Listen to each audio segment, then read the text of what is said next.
ପାଞ୍ଚଟା ପଦବୀ କଣ ପଦବୀ? ପାଞ୍ଚଟା ଜିନିଷ ଅଧିକ ହେଲେ ମରିବେ ମରିବେ। ଗଲା ଶିକ୍ଷା ଆଜ୍ଞା ହଁ ଧନ ବହୁଳ ହେଲେ ମରିବେ ମରିବେ। ଜନ୍ମ ବହୁଳ ହେଲେ ମରିବେ ମରିବେ। ଜ୍ଞାନ ବହୁଳ ହେଲେ ମରିବେ ମରିବେ। ସୁନ୍ଦର ହେଲେ ମରିବେ ମରିବେ। ଉଚ୍ଚ ପଦବୀ ପାଇଲେ ମରିବେ ଆରେ ହଁ। ଜ୍ଞାନ ମାନର ଜ୍ଞାନ ବହୁତ ହେଲେ ପାଗଳ ହେଇଯିବେ ରାବଣ ଠାରୁ ଜ୍ଞାନୀ ବିଷୟରେ କେହି ନାହାନ୍ତି ରାବଣ ଚାରି ଯୁଗରେ ମହାଜ୍ଞାନୀ ହଉଛି ରାବଣ ଜ୍ଞାନ ବହୁଳ ହେଲା ରାବଣ ତା କାନ୍ଥରେ ଲେଖିଛି କେତେବେଳେ ଭୁଲିଯିବ ବୋଲି ସୀତା ହରଣ ରାବଣ ମରଣ ତଥାପି ସୀତା ଚୋରି କଲା ରାବଣ ଗଲା ଏ ଜିନିଷ ପାଇଲେ ମରିବ। କଣ କହିଲ? ଧନ ବହୁଳ ହେଲେ ମରିବ।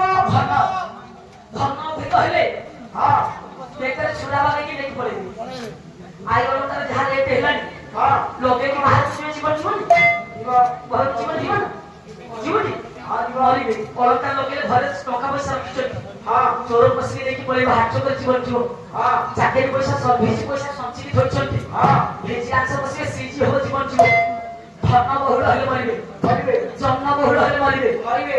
ପୁରାଣରେ ଧନ ବହୁଳ ହେଇକି ମରିଛି କିଏ ସେ କଥା। ଧନ ବହୁଳ ହୋଇ ବଳି ରାଜା ମାନେ ଯେ ଯାହା କିଏ ଦେଇଦେବି ଗର୍ବ ଧନ କରିକି କେମିତି ମତେ ଗର୍ବ କରି ନାହିଁ ଗର୍ବ ତ ଜନନାର ରେ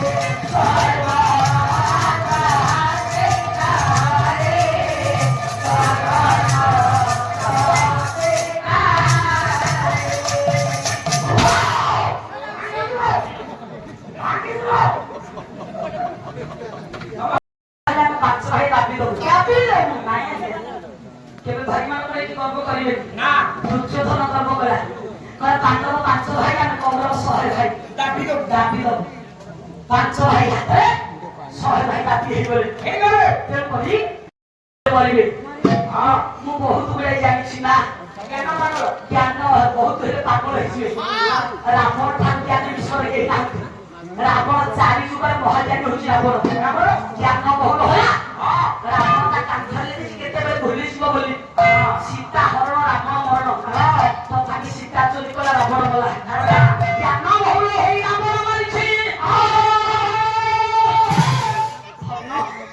ଜନ୍ମ ଜ୍ଞାନ ରୂପ ସୁନ୍ଦରିଆ ହେଲେ ମରିବ ସାରା କଳିଯୁଗ ସୁନ୍ଦର ହବା ମନା ସୁନ୍ଦର ହେଲେ ଏସିଡ୍ ପକେଇଦେବେ ସୁନ୍ଦର ହେଲେ ଏସିଡ୍ ପକେଇକି ମାରିଦେବେ କିଏ ମରିଛି ଯଦି ପୁରାଣରେ କିଏ ମରିଥିବ ଆମେ ମରିବା କନ୍ଦର୍ପଙ୍କ ଠାରୁ ସୁନ୍ଦର ବିଶ୍ୱରେ କେହି ନାହାନ୍ତି କନ୍ଦର୍ପଙ୍କ ଠାରୁ ବିଶ୍ୱରେ ସୁନ୍ଦର କେହି ନାହାନ୍ତି ଶିବଙ୍କ ତୃତୀୟ ନୟନରେ ଜଳି ପଡ଼ି କନ୍ଦର୍ପ ଭସ୍ମୀଭୂତ ସୁନ୍ଦର ହେଲେ ବୋଲି କନ୍ଦର୍ପ ଜଳିଗଲେ ସୁନ୍ଦର ହବନି ମନା ଧନ ଜନ୍ମ ଜ୍ଞାନ ରୂପ ପଦବୀ ଉଚ୍ଚ ପଦବୀ ପାଇଲେ ମରିବ ଇନ୍ଦିରା ଗାନ୍ଧୀ କି ପାଖକୁ ମାରିଦେବେ ବଡ ପଦବୀ ହେଲା ନବଦାସ ବଡ ପଦବୀ ପାଇଲେ ମରିବେ ନବଦାସ ଫାଇଲି କରିଦେଲେ ପାଖ ଲୋକ ସ୍ୱୀକୃତି ଦେଲା ବେଳକୁ ଉଚ୍ଚ ପଦବୀ ପାଇଲେ ଘରେ ଆଣିଆ ଏ କେନ୍ଦୁଝର ପଟରେ ମୟୂରଭଞ୍ଜ ପଟେ ଗୋଟେ ଗାୟିକାକୁ ବାୟକ ମାନେ ପଥର କଛି କଛି ମାରିଦେବେ 2-3 ବର୍ଷ ହେଇଗଲାଣି ନୁହଁ କି ଗାୟିକା ହେଲେ ବାୟା ମାନେ ମାରିଦେବେ କାହିଁକି ମାଇଲେ ସିନା କହୁନ?